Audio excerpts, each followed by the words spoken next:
প্রিয় ভিউয়ার্স, আসসালামু আলাইকুম রহমতুল্লাহ। স্বাগতম building working city YouTube channel ও building working city Facebook page. আজকে আপনাদের জন্য আরও একটি নতুন ছাদের লট পেন্টিং নিয়ে আসলাম। আশা করি না টেনে ভিডিওটি দেখবেন এবং লাইক কমেন্ট করে আপনাদের মতামত জানাবেন। বন্ধুরা, এটা 10 তলা ভবন আলশাকা টাওয়ার 2 এবং 6ম তলা ছাদের লট পেন্টিংয়ের কাজ চলছে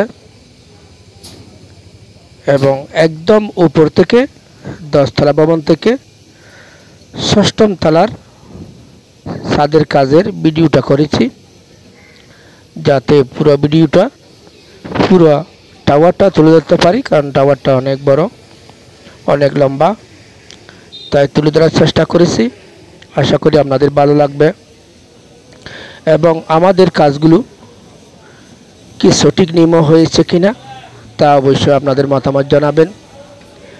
আমরা নিত্য নতুন বিল্ডিং নির্মাণ কাজের ভিডিও তুলে ধরার চেষ্টা করি, যাতে আপনারা মনোযোগ দিয়ে ভিডিওটি দেখতে পারেন, অভিজ্ঞতা নিতে পারেন এবং বিশেষ করে আমাদের যারা বাড়িওয়ালা আছে, মালিক ভাইরা, তারা ওই সমস্ত ভিডিও বেশি বেশি দেখবেন, যাতে আপনার বাড়ির কাজ সঠিক নিয়মে হচ্ছে কিনা তা আপনারা বুঝতে পারবেন।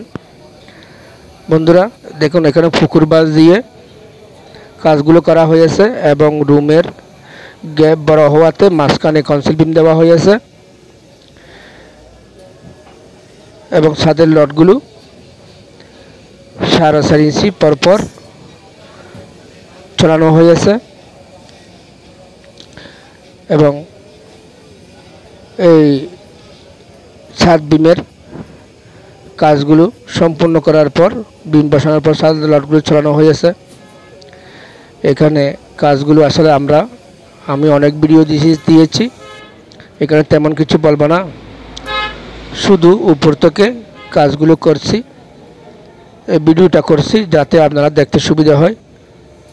আমাদের নির্মাণ শ্রমিকরা কীভাবে লট পেন্টিংয়ের কাজ করতেছে সেইগুলো দেখার জন্য সবাই চা খাওয়ার জন্য চলে যাচ্ছে। নিচের দোকান আছে, চায়ের দোকানে চা খাবে, নাস্তা করবে, তারপর এসে আবার করবে। এটা হচ্ছে সিঁড়ির পাশে রয়েছে 2টা লিফট এবং আরেকটা সিঁড়ি অপর পাশে রয়েছে, এটা এমার্জেন্সি সিঁড়ি। একটা জিনিস খেয়াল রাখবেন, সব সময় লিফটের পাশে সিঁড়ি থাকতে হয়। লিফটের পাশে সিঁড়ি না থাকলে জামের মধ্যে পড়ে যাবেন, তাই সবসময় লিফটের পাশে সিঁড়ি লাগবেন। দেখুন, এইটাও একটা সিঁড়ি, এটা এমার্জেন্সি সিঁড়ি বলা হয়। মাঝখানে যে পটগুলো দেখা যাচ্ছে, এটা বয়েড, বড় টাওয়ারে বয়েড রাখতে হয় আলো বাতাসের জন্য। যখন আপনি রুম সেটিং করবেন, রুমের মধ্যে আলো বাতাস না আসলে অন্ধকার হবে, তাই বয়েডগুলো দিতে হয়। আমার বন্ধুবর আব্দুল জব্বার প্রশ্ন করেছিল এই পটগুলো কেন রাখা হয়ে আছে। আসলে ভাই, আপনার এই বিল্ডিং নির্মাণ নিয়ে তেমন অভিজ্ঞতা নাই, তাই আপনাকে বলতে চাই। আসলে আমরা সবসময় ছোট বিল্ডিং কাজে বয়েড দিতে হয় না, কারণ ওখানে জায়গা থাকে আলো বাতাসের জন্য। যখন বড় টাওয়ার হয় তখন মাঝখানে রুমে যেগুলো পড়বে সেখানে আলো বাতাসের জন্য বয়েডগুলো অবশ্যই রাখতে হয়। এখানে 2টা বয়েড রয়েছে এবং সিঁড়ির পাশে থেকে ওইটা আলো বাতাস যাবে 2টা সিঁড়ি দিয়ে। A to Z কাজগুলো একদম সঠিক নিয়মে করা হয়েছে। এই টাওয়ারের নকশা করেছেন জনাব আলহাজ মহসিন স্যার, বদরার, চট্টগ্রাম। এই আলশাকরা টাওয়ার 2 এর মালিক জনাব আলহাজ শামসুল আলম, সৌদি প্রবাসী। এখানেও আরও যে জায়গাটা দেখা যাচ্ছে কোনো টাওয়ার হবে, ওই যেটা দেখা যাচ্ছে ওনার ওটা বাসভবন, ডুপ্লেক্স। মাশাআল্লাহ এরকম আরও 3টা বিল্ডিং হবে, 5 টাওয়ার, আল সাকরা 1, আল সাকরা 2, আল সাকরা 3, আল সাকরা 4, আল সাকরা 5, এভাবে 5টা টাওয়ার হবে। একটার পর একটা শেষ করার পর আরেকটা চালু করতেছি। এটা শেষ হওয়ার পর আল সাকরা 3 কাজ চলবে। আমি যেখান থেকে ভিডিও করছি সেটা হচ্ছে আল সাকরা 1, বর্তমানে কমপ্লিট। ওখানে আল সাকরা ডায়াগনস্টিক সেন্টার রয়েছে, আল সাকরা শপিং মল, আল সাকরা কফি হাউস, আল সাকরা ফার্মেসি, আসলে অনেক কিছু এক টাওয়ারের মধ্যে রয়েছে এবং অনেকগুলো ফ্ল্যাট বাড়ি রয়েছে। অল্প খরচে ওখানে থাকা যায়, একদম ভাড়া কম, 8,000 টাকা দিয়ে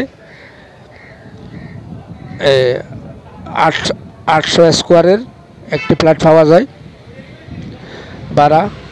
আসলে যারাদের গরিব দুঃখী মানুষের জন্য ফ্ল্যাটগুলো কম রেটে দিয়েছে। উনি একজন দানবীর, উনি সবসময় গরিব দুঃখী মানুষের পাশে থাকে, তাই সব কিছু এখানে কম খরচে পাওয়া যায়। যেমন আল সাকরা ডায়াগনস্টিক সেন্টারে আপনি এখানে পরীক্ষা নিরীক্ষা সব কিছু ডিসকাউন্ট পাচ্ছেন, কম খরচে পাচ্ছেন